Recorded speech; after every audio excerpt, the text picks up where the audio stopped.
ఇప్పుడు భక్తుల బలరామకృష్ణ నాకు ఇప్పుడే తెలిసింది.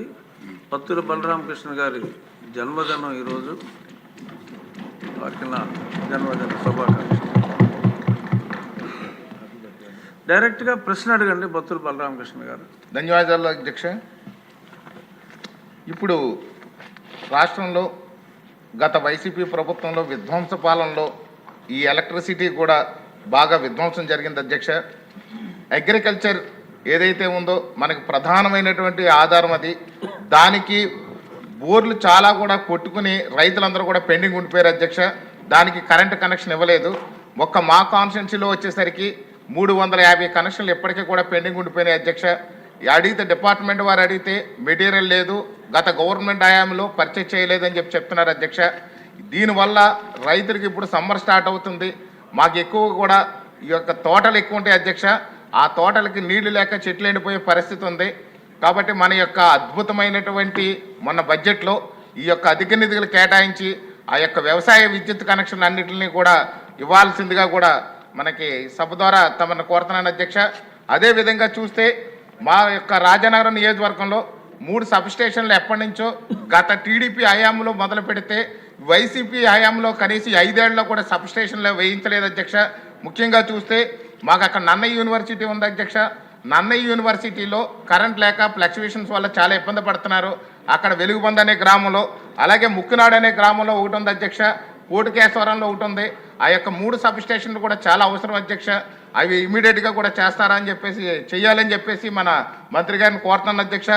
అదేవిధంగా చూస్తే ట్రాన్స్ఫారం కొరత వల్ల వీధి లైట్లు లేకపోవడం చాలా ఏరియాల్లో కూడా మా కాన్స్టిట్యున్సీ అంత ఇబ్బంది పడుతుంది. ముఖ్యంగా సీతానగరం మండలం అని ఉంది అధ్యక్ష. మా కాన్స్టిట్యున్సీలో ఈ రాజనగరం నియోజకవర్గంలో సీతానగరం మండలంలోకి వచ్చేసరికి వర్షాకాలంలో అక్కడ ప్రభావం ఎక్కువ ఉంటుంది వర్షాలు. దానివల్ల పవర్ అనేది చాలా ఫ్లక్చువేషన్స్ ఉంటాయి అధ్యక్ష. దాని మీద కొంచెం చర్యలు అనేది కొంచెం గట్టిగా తీసుకోవాలని చెప్పి కోరుతున్నాను అధ్యక్ష. అదేవిధంగా చూస్తే లైన్ మెన్ కొరత అనేది గడిచినటువంటి 5 ఏళ్లలో వైసీపీ ప్రభుత్వంలో వాళ్ళు రిక్రూట్ చేయకపోవడం వల్ల లైన్ మెన్ కొరత కూడా ఉంది.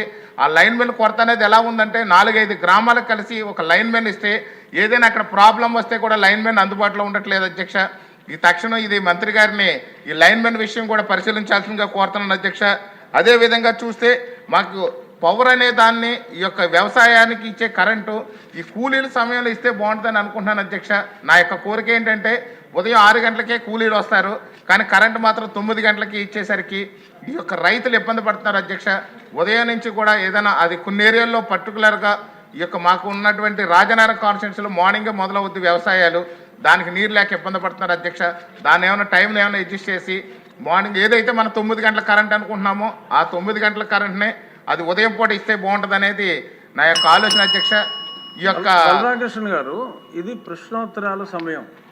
మీరు ఏదైనా ప్రశ్న ఉంటే అడగాలి తప్ప ఇది కోరికలు కోరే సమయం కాదు. ప్రశ్నోత్తరాల సమయం అనేది మీరు మనసులో పెట్టుకుని అధ్యక్ష నాకు అది కావాలి నాకు ఇది కావాలి అని కాకుండా ప్రశ్నోత్తరాల సమయంలో ప్రశ్నించండి. దానికి మంత్రి గారు సమాధానం చెప్తారు. థ్యాంక్ యూ అధ్యక్ష. నేను కోరుతున్నది వీటిలో ఏమైనా మార్పులు చేసి ఇప్పుడు ఇక్కడ ఉన్న పరిస్థితులకు అనుగుణంగా మార్పులు చేసి ఆలోచనలో ప్రభుత్వం ఉందా అని చెప్పి ఈ యొక్క మంత్రి గారిని కోరుతున్నాను అధ్యక్ష. ధన్యవాదాలు. నా యొక్క జన్మదినాన్ని మీరు తమరు అనౌన్స్ చేసినందుకు మరొకసారి ప్రత్యేక ధన్యవాదాలు. సభ్యులందరికీ కూడా నా యొక్క ధన్యవాదాలు తెలియజేస్తున్నాను.